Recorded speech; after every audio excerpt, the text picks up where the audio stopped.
नमस्कार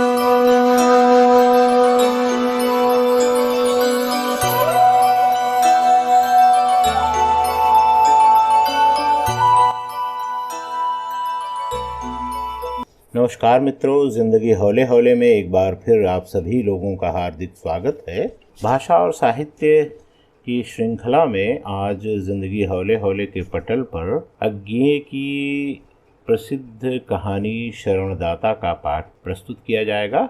शरणदाता की पृष्ठभूमि का आधार भारत विभाजन के समय की घटनाएं हैं।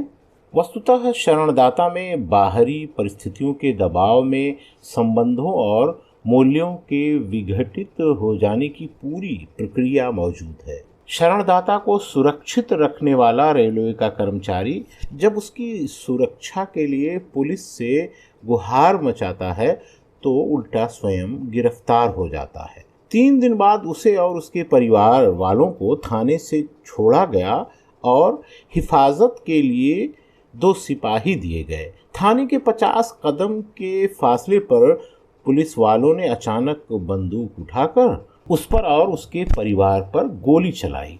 वो और 3 स्त्रियां मारी गईं। उसकी मां और स्त्री घायल होकर गिर गई और सड़क पर पड़ी रही। इन परिस्थितियों में मानवता का पददलित हो जाना आश्चर्यजनक नहीं है।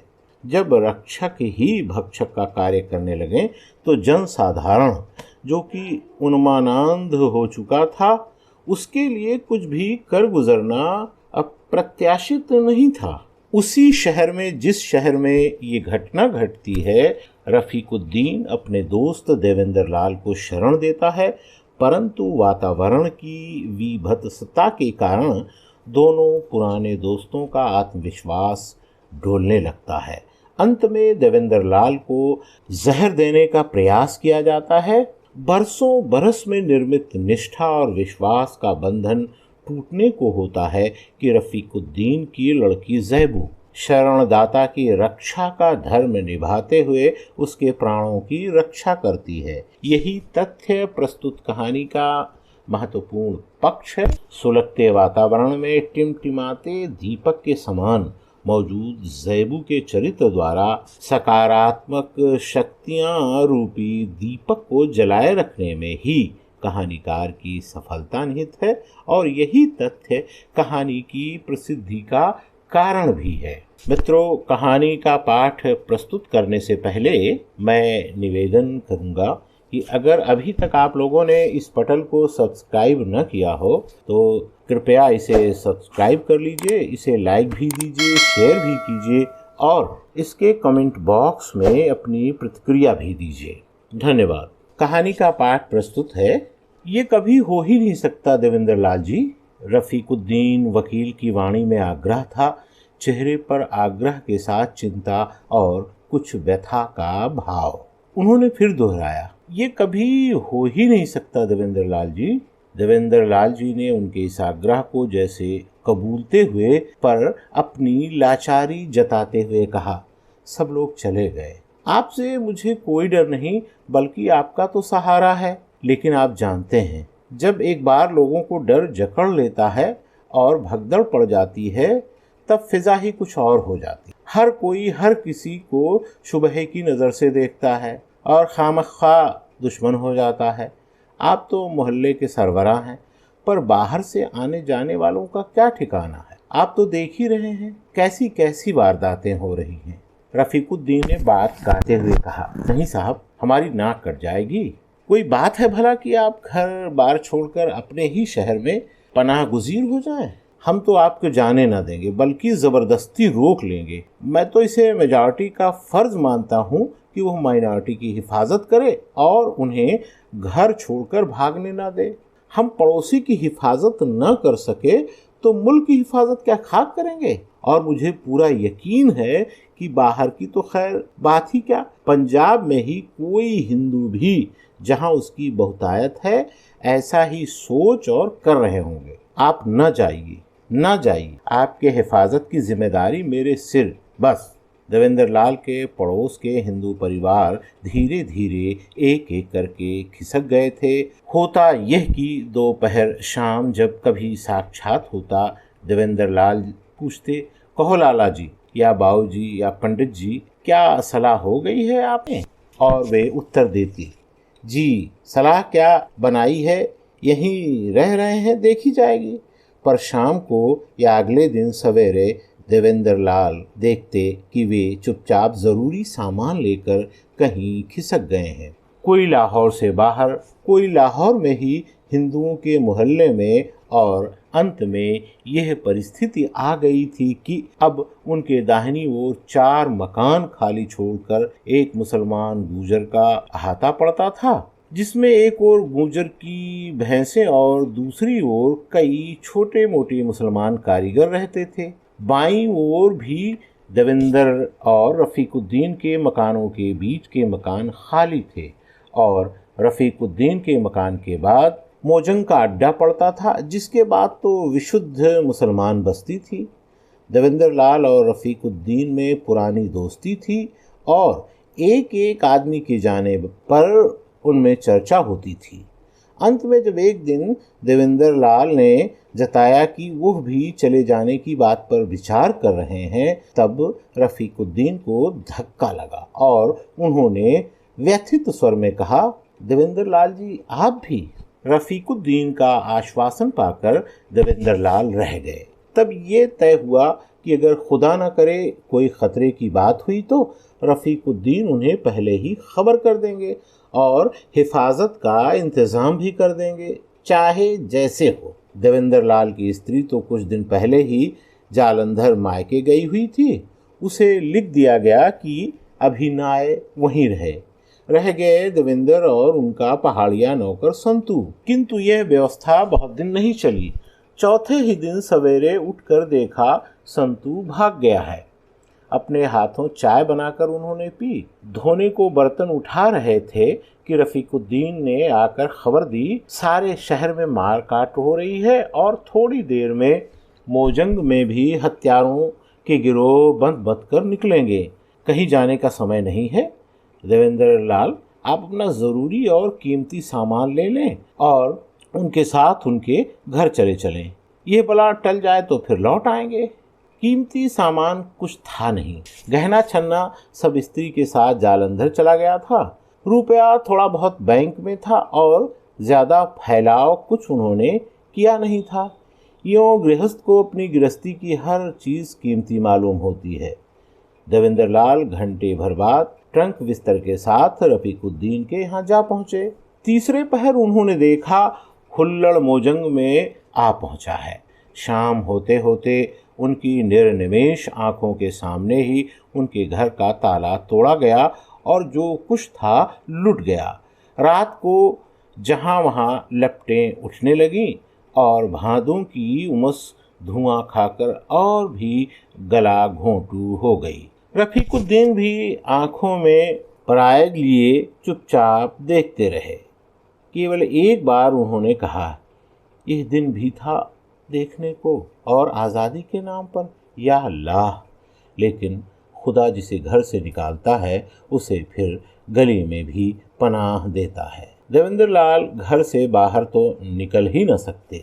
रफीकुद्दीन ही आते जाते, काम करने का तो वातावरण ही नहीं था। वे घूम घामाते, बाजार कराते और शहर की खबर ले आते, देवेंद्र को सुनाते और फिर दोनों बहुत देर तक देश के भविष्य पर आलोचना किया करते।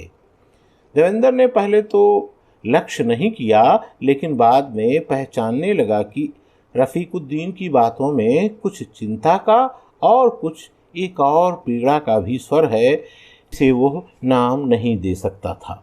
थकान, उदासी, विरक्ति, पराजय, ना जाने। शहर तो वीरान हो गया था, जहाँ तहाँ लाशें सड़ने लगी। घर लुट चुके थे और अब जल रहे थे। शहर के एक नामी डॉक्टर के पास कुछ प्रतिष्ठित लोग गए थे, यह प्रार्थना लेकर कि वे मोहल्ले में जाएं। उनकी सब लोग इज्जत करते हैं, इसलिए उनके समझाने का असर होगा और मरीज भी वे देख सकेंगे। वे 2 मुसलमान नेताओं के साथ निकले। 2-3 मोहल्ले घूमकर मुसलमानों की बस्ती में एक मरीज को देखने के लिए स्टेथोस्कोप निकालकर मरीज पर झुके थे कि मरीज के ही एक रिश्तेदार ने पीठ में छुरा भोंक दिया। हिंदू मोहल्ले में रेलवे के कर्मचारी ने बहुत से निराश्रितों को अपने घर में जगह दी थी, जिनके घर बार सब लुट चुके थे। पुलिस को उसने खबर दी थी कि वे निराश्रित उसके घर टिके हैं, हो सके तो उनके घरों और माल की हिफाजत की जाए। पुलिस ने आकर शरणागतों के साथ उसे और उसके घर की स्त्रियों को गिरफ्तार कर लिया और ले गई। पीछे घर पर हमला हुआ, लूट हुई और घर में आग लगा दी गई। 3 दिन बाद उसे और उसके परिवार को थाने से छोड़ा गया और हथियारबंद पुलिस के 2 सिपाही साथ किए गए। थाने से 50 कदम के फासले पर पुलिस वालों ने अचानक बंदूक उठाकर उस पर और उसके परिवार पर गोली चलाई। वो और 3 स्त्रियां मारी गईं। उसकी मां और स्त्री घायल होकर गिर गई और सड़क पर पड़ी रही। विषाक्त वातावरण, द्वेष और घृणा की चाबुक से तड़फड़ाते हुए हिंसा के घोड़े, विष फैलाने को, संप्रदायों को अपने संगठन और उसे भड़काने को पुलिस और नौकरशाही। देवेंद्र लाल को अचानक लगता कि वो और रफीकुद्दीन ही गलत हैं जो कि बैठे हुए हैं, जबकि सब कुछ भड़क रहा है, उफन रहा है, झुलस और जल रहा है। और वे लक्ष्य करते कि वो अस्पष्ट स्वर जो वे रफीकुद्दीन की बातों में पाते थे, धीरे धीरे कुछ स्पष्ट होता जाता है, एक लज्जित सी रुखाई का स्वर।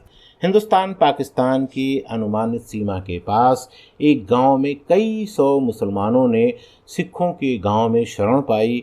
अंत में जब आसपास के गांव के और अमृतसर शहर के लोगों के दबाव ने उस गांव में उनके लिए फिर आसन्न संकट की स्थिति पैदा कर दी, तब गांव के लोगों ने अपने मेहमानों को अमृतसर स्टेशन पहुंचाने का निश्चय किया, जहां से वे सुरक्षित मुसलमान इलाके में जा सकें, और 200-250 आदमी किरपाने निकालकर उन्हें घेरे में लेकर स्टेशन पहुंचाए। किसी को कोई क्षति नहीं पहुंची। घटना सुनकर रफीकुद्दीन ने कहा, आखिर तो लाचारी होती है, अकेले इंसान को झुकना ही पड़ता है। उन्होंने एक तीखी नज़र से रफीकुद्दीन को देखा, पर वे कुछ बोले नहीं। अपराह्न में 6-7 आदमी रफीकुद्दीन से मिलने आए। रफीकुद्दीन ने उन्हें अपनी बैठक में ले जाकर दरवाजे बंद कर लिए। 1.5-2 घंटे तक बातें हुई। सारी बात प्रायः धीरे धीरे ही हुई। बीच बीच में कोई स्वर ऊंचा उठ जाता और एक आध शब्द देवेंद्र लाल के कान में पड़ जाता। बेवकूफ़ी, गद्दारी, इस्लाम। वाक्यों को पूरा करने की कोशिश उन्होंने आयास पूर्वक नहीं की। 2 घंटे बाद जब उनको विदा करके रफीकुद्दीन बैठक से निकल कर आए, तब भी उनसे लपक कर पूछने की स्वाभाविक प्रेरणा को उन्होंने दबाया। पर जब रफीकुद्दीन उनकी ओर न देखकर खिंचा हुआ चेहरा झुकाए उनकी बगल से निकलकर बिना एक शब्द कहे भीतर जाने लगे, तब उनसे न रहा गया और उन्होंने आग्रह के स्वर में पूछा, क्या बात है रफीक साहब, खैर तो है? रफीकुद्दीन ने मुंह उठाकर एक बार उनकी ओर देखा, बोले नहीं। अब देवेंद्र लाल ने कहा, मैं समझता हूँ कि मेरी वजह से आपको जलील होना पड़ रहा है और ख़तरा उठाना पड़ रहा है, सो अलग, लेकिन आप मुझे जाने दीजिए। मेरे लिए आप जोखिम में न पड़ें। आपने जो कुछ किया है उसके लिए मैं बहुत शुक्रगुजार हूँ। आपका एहसान। रफीकुद्दीन ने दोनों हाथ देवेंद्र लाल के कंधों पर रख दिए। कहा, देवेंद्र लाल जी। उनकी सांस तेज चलने लगी। फिर वो सहसा भीतर चले गए। लेकिन खाने के वक्त देवेंद्र लाल ने फिर सवाल उठाया। बोले, आप खुशी से न जाने देंगे तो मैं चुपचाप खिसक जाऊंगा। आप सच सच बतलाइए, आपसे उन्होंने कहा क्या? धमकियां देते रहे और क्या? फिर भी क्या धमकी? आखिर धमकी भी क्या होती है? क्या उन्हें शिकार चाहिए? हल्ला करने से न मिलेगा तो आग लगा कर लेंगे, ऐसा? तभी तो मैं कहता हूँ मैं चला। मैं इस वक्त अकेला आदमी हूँ, कहीं निकल ही जाऊंगा। आप घर बार वाले आदमी, ये लोग तो सब तबाह कर डालने पर तुले हैं, गुंडे हैं बिल्कुल। मैं आज ही चला जाऊंगा। ये कैसे हो सकता है? आखिर आपको चले जाने से हम ही ने रोका था। हमारी भी तो कुछ जिम्मेदारी है। आपने भला चाहकर ही रोका था, उसके आगे कोई जिम्मेदारी नहीं है। आप जाएंगे कहाँ? देखा जाएगा। नहीं, यह नामुमकिन बात है। किंतु बहस के बाद तय हुआ कि देवेंद्र लाल वहां से टल जाएंगे। रफीकुद्दीन और कहीं पड़ोस में उनके एक और मुसलमान दोस्त के यहाँ छिपकर रहने का प्रबंध कर देंगे।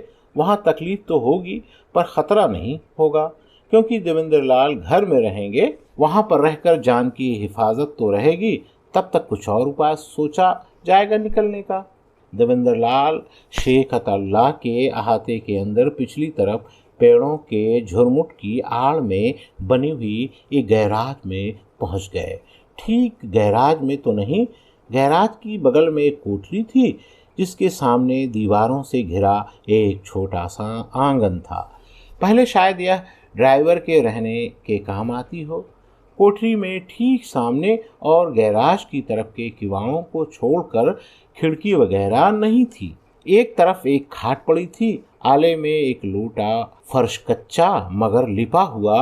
गैराज के बाहर लोहे की चादर का मजबूत फाटक था, जिसमें ताला पड़ा था।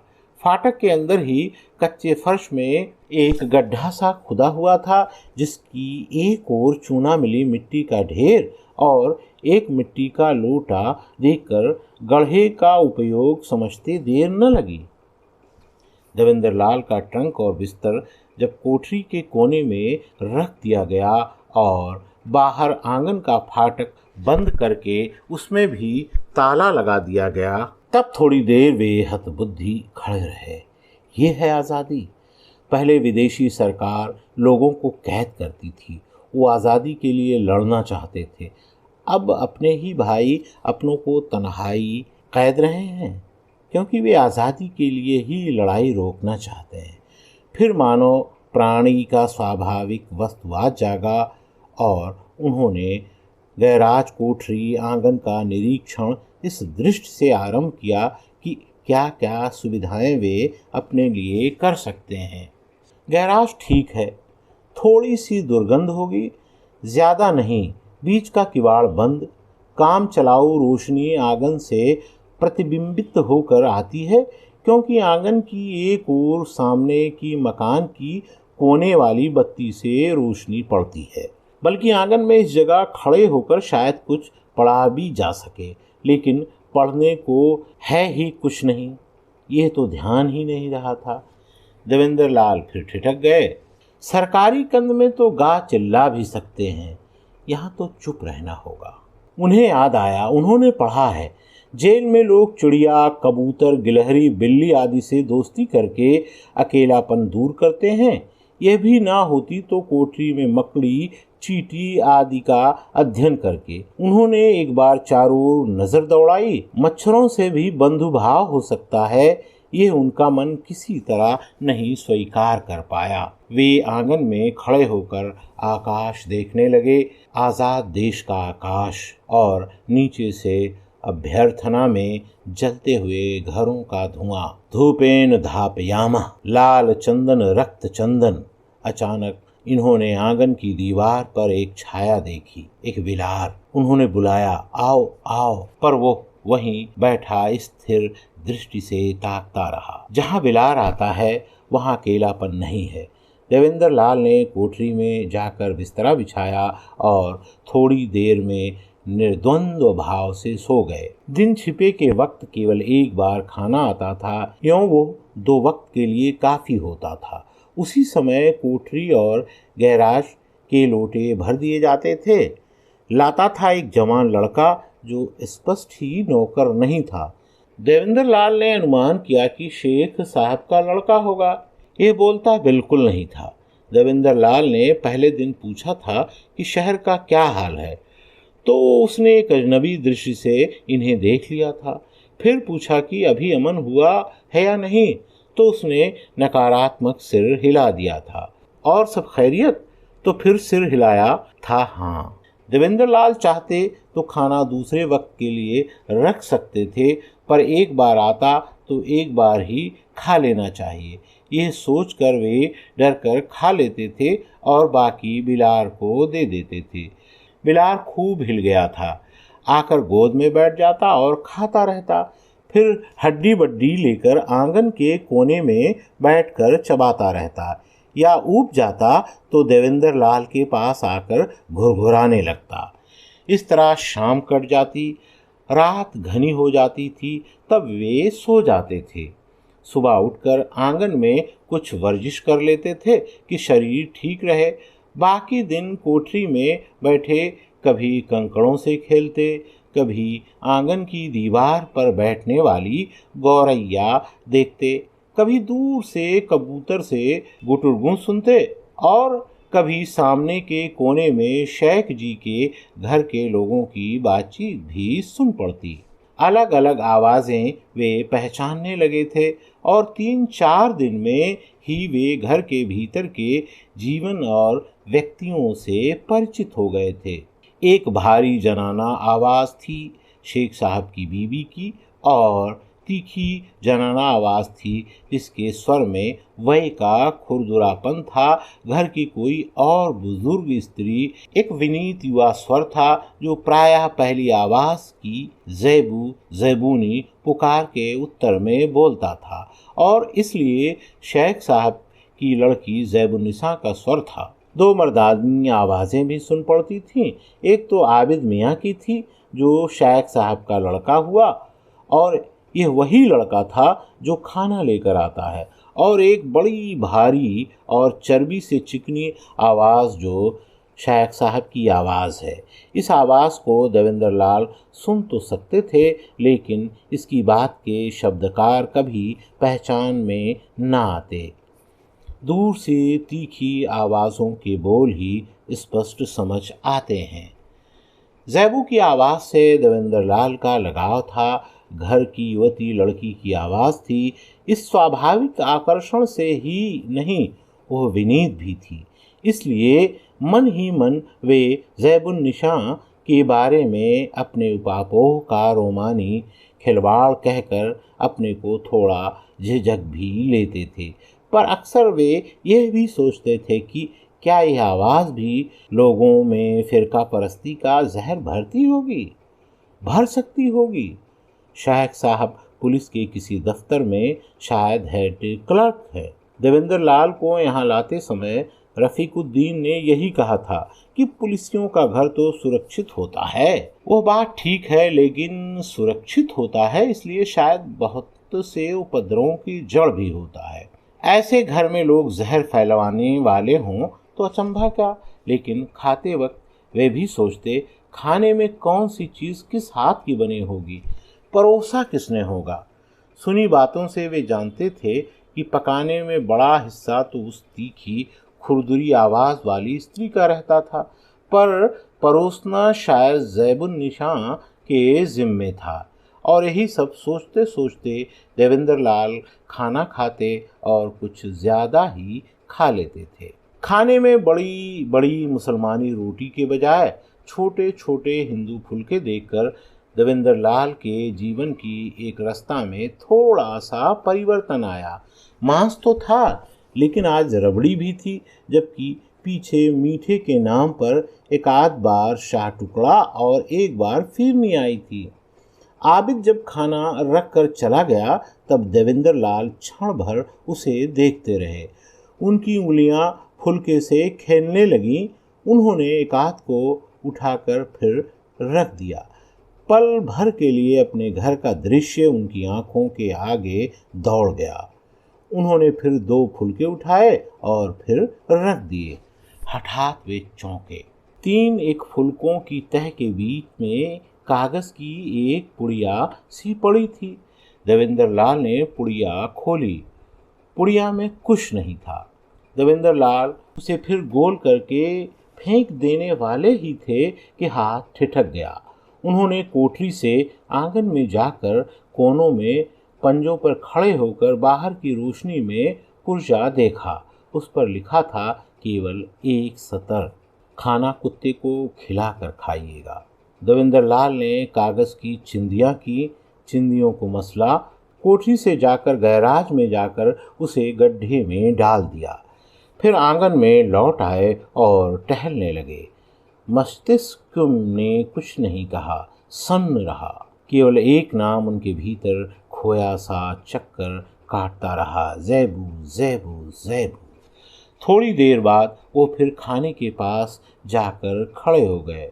ये उनका खाना है, देवेंद्र लाल का, मित्र के नहीं तो मित्र के यहाँ से आया है और उनके मेज़बान के, उनके आश्रयदाता के, ज़ैबू के पिता के। कुत्ता यहाँ कहाँ है? देवेंद्र लाल टहलने लगे।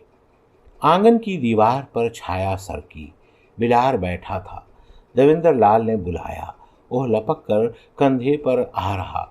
देवेंद्र लाल ने उसे गोद में लिया और पीठ सहलाने लगे। वह घुरघुराने लगा। देवेंद्र लाल कोठरी में गए। थोड़ी देर बिलार को पुकारते रहे, फिर धीरे धीरे बोले, देखो बेटा, तुम मेरे मेहमान, मैं शेख साहब का, है ना? वे मेरे साथ जो करना चाहते हैं वही मैं तुम्हारे साथ करना चाहता हूँ। चाहता नहीं हूँ पर करने जा रहा हूँ। वे भी चाहते हैं कि नहीं पता नहीं, यही तो जानना है। इसलिए तो मैं तुम्हारे साथ वो करना चाहता हूँ जो मेरे साथ वे पता नहीं चाहते हैं कि नहीं। नहीं, सब बात गड़बड़ हो गई। अच्छा, रोज़ मेरी जूठन तुम खाते हो, आज तुम्हारी मैं खाऊंगा। हाँ, ये ठीक है, लो खाओ। बिलार ने मांस खाया। हड्डी झपटना चाहता था पर देवेंद्र लाल ने उसे गोदी में लिए लिए ही रबड़ी खिलाई। वो सब चट गया। देवेंद्र लाल उसे गोदी में लिए सहलाते रहे। जानवरों में तो सहज ज्ञान होता है खाद्य का, नहीं तो वे बचते कैसे? सब जानवरों में होता है और बिल्ली तो जानवरों में शायद सबसे अधिक ज्ञान के सहारे जीने वाली है। तभी तो कुत्ते की तरह पलती नहीं। बिल्ली जो खा ले वो सर्वथा खाद्य है। यूँ बिल्ली बड़ी मछली खा ले जिसे इंसान न खाए, वो और बात है। सहसा बिलार जोर से गुस्से से चीखा और उछलकर गोद से बाहर जा कूदा। चीखता गुर्राता सा कूदकर दीवार पर चढ़ा और गैराज की छत पर जा पहुंचा। वहां से थोड़ी देर तक उसके कानों में अपने आप से ही लड़ने की आवाज़ आती रही। धीरे धीरे गुस्से का स्वर दर्द के स्वर में परिणत हुआ, फिर एक करुण रियाहट में, एक दुर्बल चीख में, एक बुझती हुई सी कराह में, फिर एक सहसा चुप हो जाने वाली लंबी सांस में। मर गया। देवेंद्र लाल फिर खाने को देखने लगे। वो कुछ साफ साफ दिखता हो सो नहीं, पर देवेंद्र लाल जी की आंखें निस्पंद उसे देखती रहीं। आज़ादी, भाईचारा, देश, राष्ट्र। एक ने कहा कि हम जोड़ करके रखेंगे और रक्षा करेंगे, पर घर से निकाल दिया। दूसरे ने आश्रय दिया और विष दिया, और साथ में चेतावनी की विष दिया जा रहा है। देवेंद्र लाल का मन ग्लानि से उमड़ आया। इस धक्के को राजनीति की भुरभुरी रेत की दीवार के सहारे नहीं, दर्शन के सहारे ही झेला जा सकता था। देवेंद्र लाल ने जाना कि दुनिया में खतरा बुरे की ताकत के कारण नहीं, अच्छे की दुर्बलता के कारण है। भलाई की साहसहीनता ही बड़ी बुराई है। घने बादल से रात नहीं होती, सूरज के निस्तेज हो जाने से होती है। उन्होंने खाना उठाकर बाहर आंगन में रख दिया, 2 घूंट पानी पिया, फिर टहलने लगे।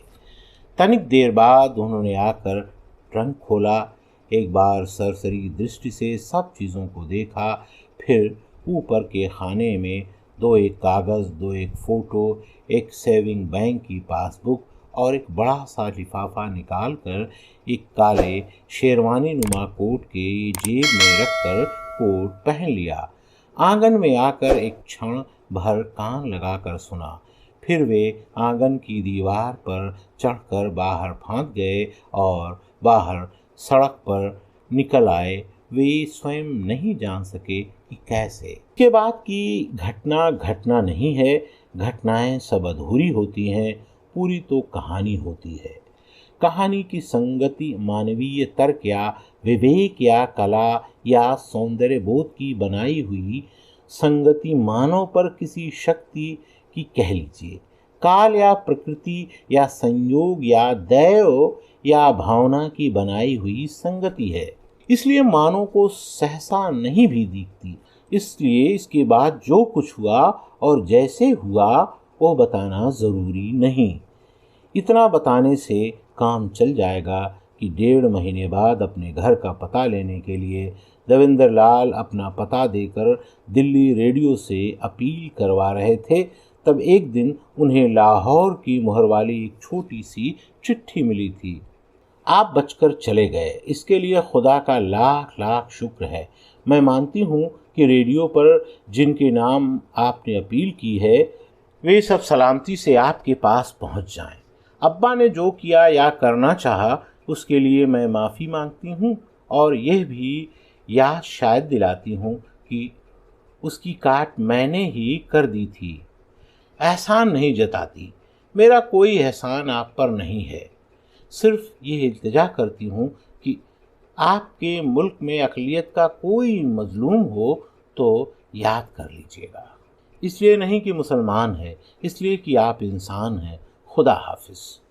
देवेंद्र लाल की स्मृति में शेख अताउल्लाह की चर्बी से चिकनी भारी आवाज़ गूंज गई, ज़ैबू ज़ैबू।